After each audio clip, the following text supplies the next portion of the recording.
성부와 성자와 성령의 이름으로 말씀드립니다. 한 주간 동안 잘 지냈습니까? 저는 한 주 동안 휴가를 보내고 왔는데요. 좋은 풍경을 바라보고 또 조금 여유 있는 시간을 보내면서 올해는 특별히 좀 제 머릿속에 좀 많이 드는 생각이 사제로 살아가는 게 뭘까? 성직자로서 앞으로 남은 시간들을 어떻게 보낼까? 이런 생각들을 많이 하게 됐는데요. 그런 결론은 여러분, 신자분들의 기도와 도움 없이는 사제로 할 수 없구나라는 것을 깨닫게 됐습니다. 앞으로도 제가 좋은 성직자가 될 수 있기를 위해서 많이 기도해 주시기를 부탁드리겠습니다. 교우님들의 기도와 도움만이 정말 성직자로, 물론 하나님의 도움이 가장 중요하겠지만 우리 교회를 이루어가는 여러분들의 기도 또 돌보심이 저에게도 큰 힘이 된다는 것을 깨달을 수 있는 귀한 시간이었습니다. 우리 옆에 있는 분들에게도 함께 인사 나누면서 축복해 볼까요? 함께 있어서 든든합니다. 함께 있어서 든든합니다. 예수님의 이름으로 축복합니다. 네, 축복합니다. 제가 어릴 때 많이 들었던 얘기 중에 하나가 남자로 태어났으면, 이런 말들 좀 많이 들었거든요. 남자로 태어났으면 뭐 꿈을 크게 가져야 된다. 꿈을 뭐 크게 가져야 뭐 반이라도 이루면 성공할 수 있다. 뭐 이런 이야기들을 많이 듣고 자랐습니다. 그래서 그 꿈을 이루기 위해서는 포기해야 되는 게 있고 희생해야 되는 게 있다는 것을 당연하게 생각했던 것 같습니다. 저희 아들이 고3인데 오늘 안 들으니까 제가 좀 험담을 하면 왜 저럴까? 저 때는 정말 열심히 공부했던 것 같은데 많이 다른 거예요. 그러니까 열심히는 하지만 저랑은 좀 생각이 다른 거죠. 잠을 줄이고 모든 걸 줄여서라도 그 목표를 이루기 위해서라면 해야 되는데, 그렇게 이야기를 조금만 꺼내려고 하면 아들이 저를 한심한테 쳐다보면서 왜 그렇게 해야 되냐, 나는 그러고 싶지가 않다, 뭐 이렇게 이야기를 하는 걸 보면서 세상이 많이 변화되었구나. 그러면서 왜 나는 그러면 그때 희생해야 되는 것들, 그런 것들을 좀 당연하게 생각했을까? 목표라고 하는 것이 아무리 좋더라도 그것을 희생한다고 하는 것이 왜 나에게는 당연하게 다가왔을까? 남자가 말이야, 이런 말들 속에서도 모르게 이렇게 세뇌된 거죠. 아, 그래야 되는 거구나. 남자로 태어나면 막 강해야 되고 뭔가 더 책임을 져야 되고 뭐 이런 것들이야말로 인생의 중요한 것이구나라는 것을 생각했던 것 같습니다. 생각해보니까 중학교도 남중, 고등학교도 남고 뭐 이런 걸 나오면서, 제가 고등학교 때는 다 남자들밖에, 선생님들도 딱 두 분만 여자 선생님이었거든요. 나머지는 다 남자 선생님들, 이런 데를 다녔는데 그런 것들이 나에게 영향을 좀 미치지 않았을까. 당연하게 성직자가 되고 나서도 좋은 큰 목회를 해야 되는구나, 큰 사목을 해야 되는구나, 뭔가 큰 목표를 가지고 좋은 성직자가 되기 위해서 노력해야 되겠다라는 것이 자연스럽게 제 마음에 있었던 것 같습니다. 그래서 포기한 것이, 솔직히 고백드리면 가정을 돌볼 수 없었던 거죠. 부모님에게 아들로서 역할을 해본 적이 없는 것 같아요. 여기 있는 아내에게도 좋은 남편으로는 해본 적이 별로 없는 것 같습니다. 아이들에게도 좋은 아빠로 뭔가 역할을 하거나 그러지 못했던 것 같아요. 그 대신에 제 마음에는 뭐냐면, 그거보다 더 큰 하느님 나라를 위해서, 더 중요한 교회를 위해서 내가 열심히 일하고 있으니까 그런 것들은 하지 않아도 괜찮아, 이런 것들이 제 마음에서 있었던 것 같습니다. 다행히 부모님, 아내가 그런 저의 삶을 이해해주고 용인해 주었기 때문에 제가 뭣도 모르면서 마치 큰 일을 하는 사람인 것처럼 그렇게 살아갈 수 있는 시간들이 있었다는 것을 다시 한번 생각하게 되었습니다. 그러나 그 한편에는 정말 하나님을 따르는 길이 그런 길일까? 라는 것도 제 마음에도 좀 질문들도 있었던 것 같습니다. 근데 제가 성직자로 한 20년 정도 살아가면서 하느님 나라가 무엇일까? 라고 고민할 때, 오늘 예수님이 비유로 말씀해 주시는 하느님 나라를 제가 깊이 묵상하고 또 그것들을 따르려고 애쓰고 또 그것을 설교하거나 가르치는 그것들을 통해서 나도 모르게 갖고 있었던 그런 꿈들은 사실은 예수님과는 별 상관없는 내가 원하는 꿈일 수 있었겠구나라는 것을 생각해 보게 되었습니다. 말씀과 기도라고 하는 것이 정말 중요한 것이라는 것을 성직자로 살아가는 과정에서 정말 많이 느끼고 있습니다. 아무리 멋있어 보이는 자리에서 멋있어 보이는 성직자라도 그의 삶에 말씀과 기도라고 하는 정말 신앙의 기초가 제대로 없을 때는 그가 하는 모든 것들이 하느님과 상관없는 일이 될 수 있다는 것을 많이 경험하게 되었습니다. 그래서 저는 조금이라도 더 기도하고 더 말씀을 어떻게 하면 정말 제 안에 받아들일까라고 하는 것을 중요하게 생각하면서 살아왔던 것 같습니다. 그러면서 경험한 것이 무엇이냐면요. 말씀을 머리로만, 지식으로 더 많이 알고 더 멋있게 설명하고 이런 것들은 사실은 별로 안 중요하구나.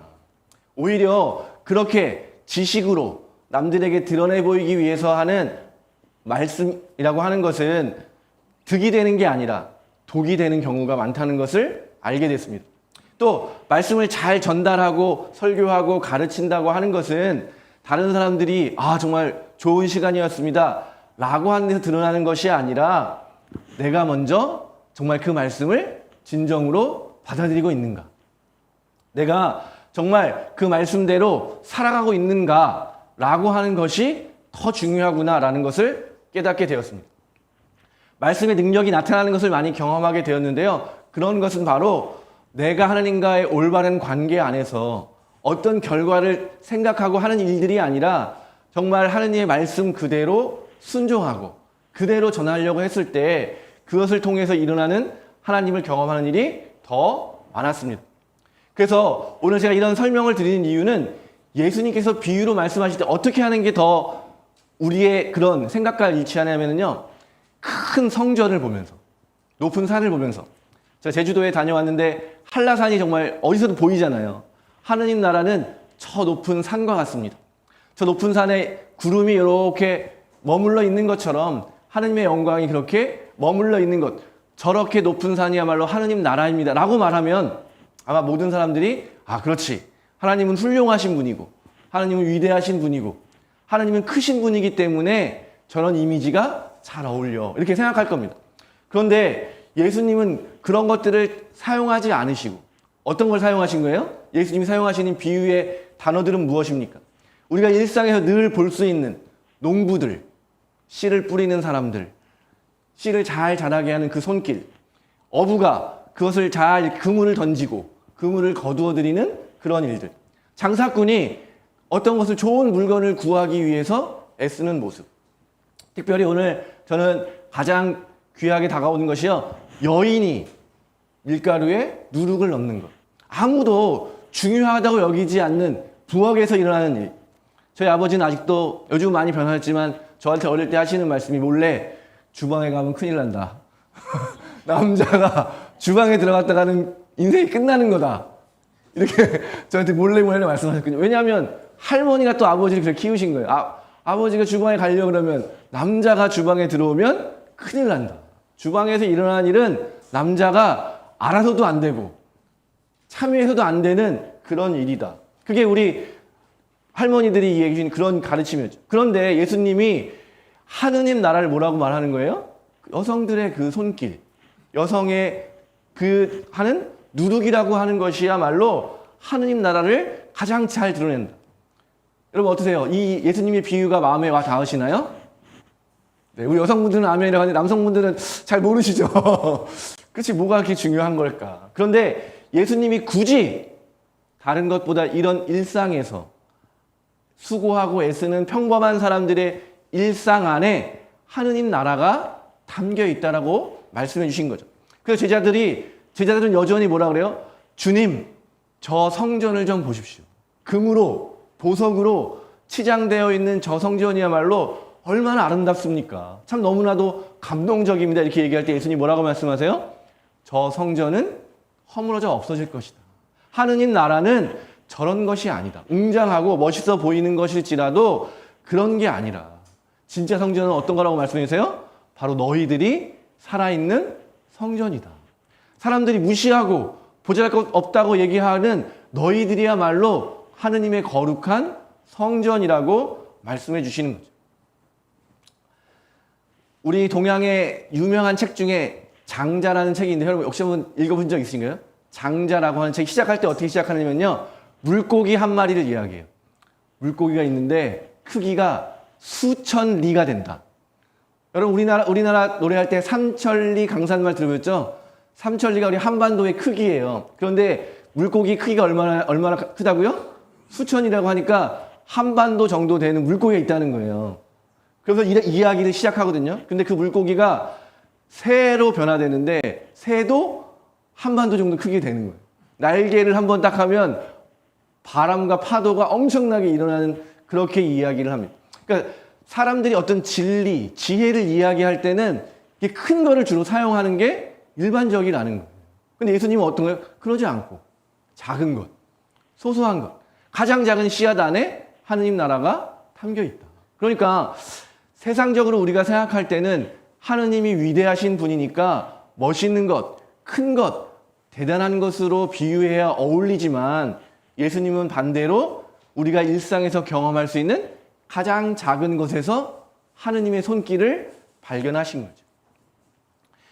누룩의 이야기 제가 말씀드렸지만 누룩을 어떻게 사용했냐면요. 율법학자들이 말할 때 여러분의 죄를 이야기할 때 여러분 안에 죄가 있으면 죄가 어떻게 돼요? 처음에 작게 거짓말한 게 어떻게 돼요? 크게 되고 그 거짓말을 숨기기 위해서 더 점점 죄가 커지잖아요. 그러니까 누룩을 이용해서 죄에 대해 설명하는 거예요. 죄라는 건 누룩과 같은 거다. 한번 퍼지기 시작하면 멈출 수 없을 만큼 커지기 때문에 아주 작을 때라도 조심해야 된다라고 부정적인 의미로 많이 사용한 거예요. 그런데 예수님이 뭐라고 하시는 거예요? 하느님이 계시는 거룩한 하느님 나라가 뭐라고요? 이 누룩이다. 그러니까 많은 사람들이 좀 이상한데 내가 듣던 것들과 많이 다른 가르침이구나. 세상 사람들이 기다리던 하느님 나라는 뭐였냐면요. 그 당시에 세상에서 가장 강력한 군대가 로마 군대였어요. 로마 군대들은 어떻게 하냐면요. 정말 큰 군마, 말 중에서도 아주 큰 말이잖아요. 그걸 말을 대장이 딱 타면은요. 그 주변에 군인들이 번쩍번쩍 빛나는 그 창 같은 거를 들고 또 독수리가 그 로마 군단의 대표하는 상징이거든요. 엄청 멋있는 독수리를 딱 앞에 선두로 해가지고 멋있게 행진하는 거예요. 뭘 맡하는 거예요? 우리한테 까불면 가만 놔두지 않겠다. 그러니까 세상 사람이 그런 군대, 로마 군대를 보면서 하느님 나라가 어떻게 이루어질 거라 생각하냐면 천국에서 하느님 나라에서 더 강력한 저 멋있고 힘세 보이는 로마 군대보다 더 강력한 군대가 하늘나라의 군대가 되어서 저들을 물리치고 이 땅에서 거룩한 땅에서 쫓아내고 주변 나라까지 다 정복해서 마치 언제처럼요?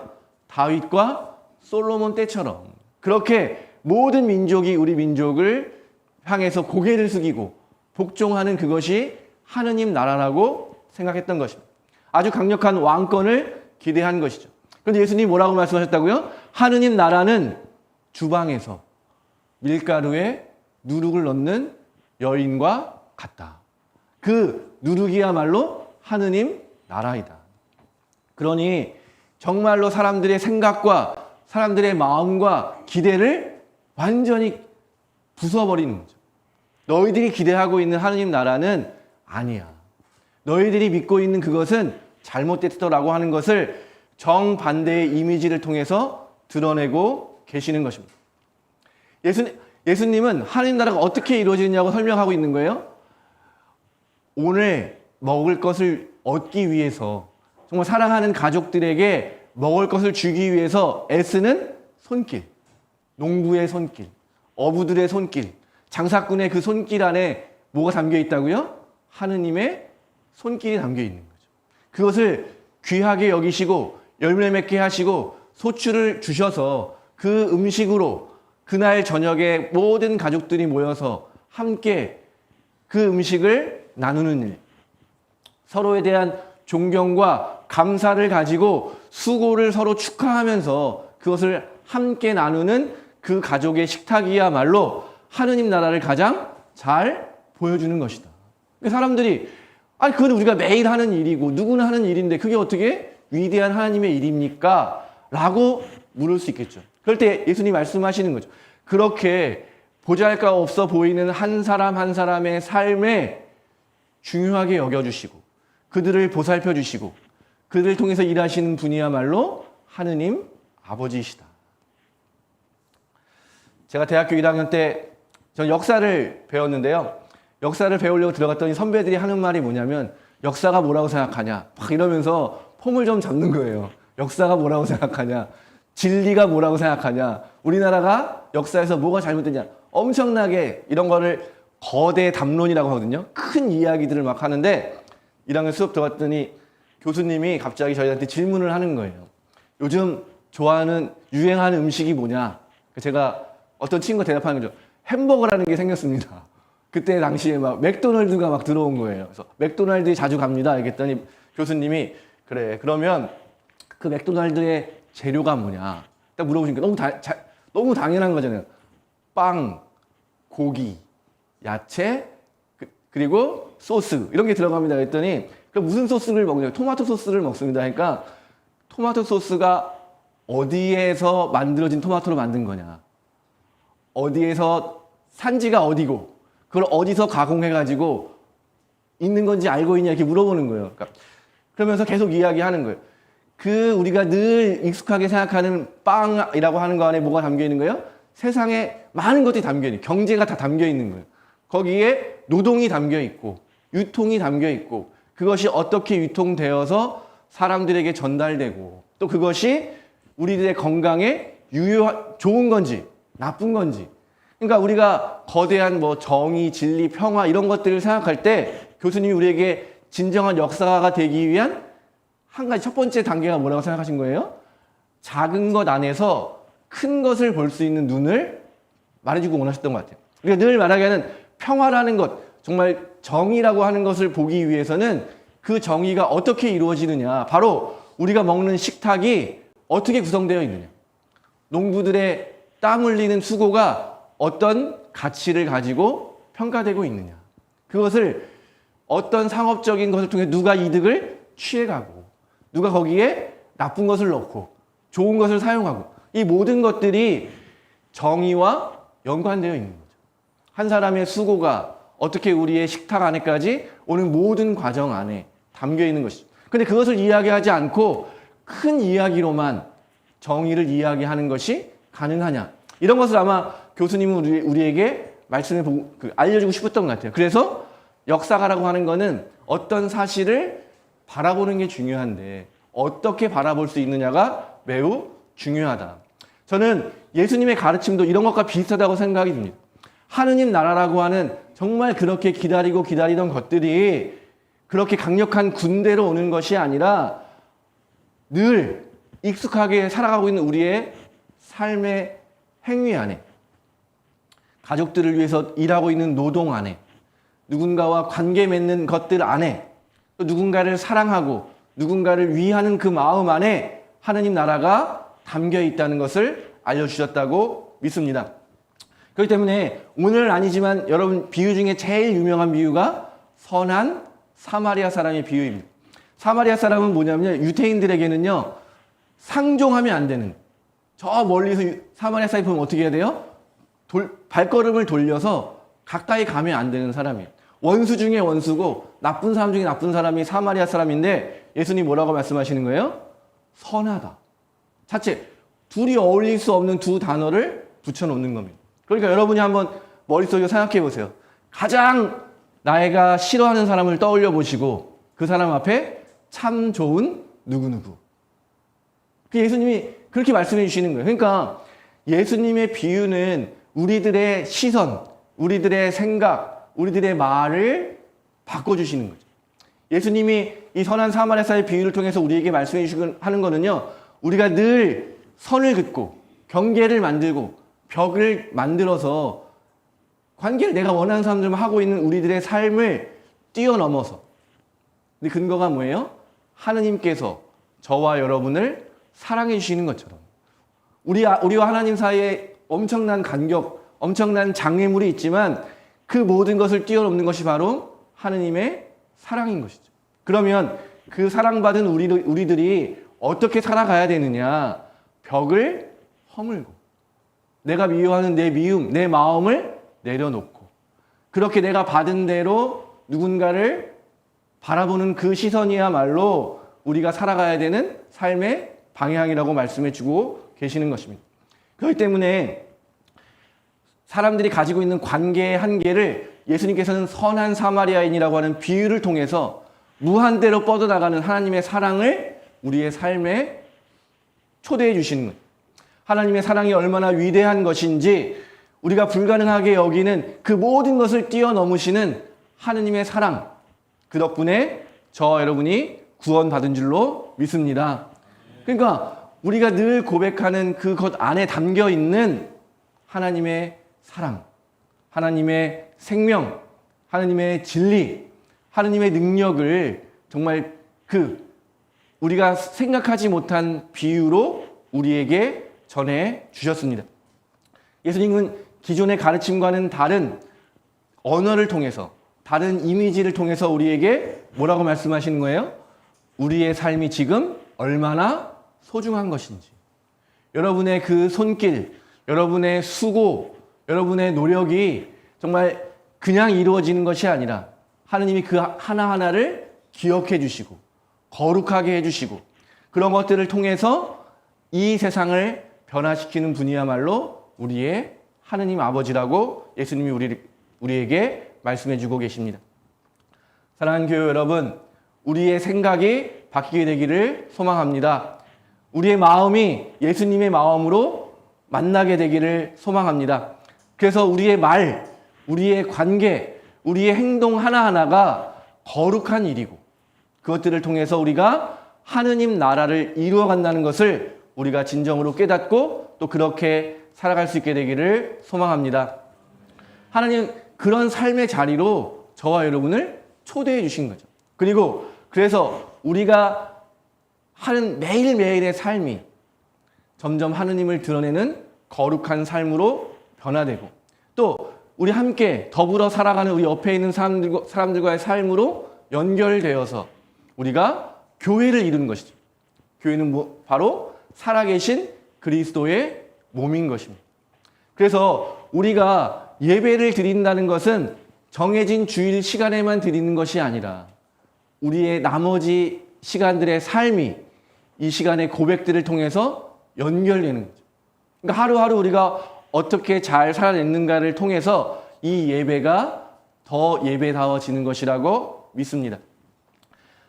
이제 우리 삼본교회는 이와 같은 예수님의 초대를 받은 사람들로 각자의 삶에서 거룩함을 이루어낼 뿐만 아니라 거룩함이 서로 연결되어서 예수님의 거룩한 몸을 만들어가는 그런 삼본교회가 되기를 간절히 소망합니다. 그렇게 될 때 우리 삼본교회에서는 내가 드러나는 것이 아니라 예수님이 드러나고 나의 능력이 나타나는 것이 아니라 성령님의 능력이 나타나게 되고 그래서 이 모든 것들이 연결되어서 하느님의 사랑과 선하심이 어떤 것인지를 이 세상에 전하는 그런 교회로 세워지게 되기를 간절히 소망합니다. 하나님은 그런 우리 삼본교회를 축복해 주시고 보살펴 주시고 인도해 주실 줄로 믿습니다. 참 좋은 교회를 이루어가는 우리 모두의 삶이 거룩한 하나님의 손길 안에 있음을 기억하시며 감사함으로 또 오늘 예수님의 그 비유를 통해서 우리의 삶의 참된 의미를 깨달아 가시는 모든 교님 되시기를 예수님의 이름으로 축복합니다. 성부와 성자와 성령의 이름으로 말씀드렸습니다. 우리 함께 말씀을 묵상합니다.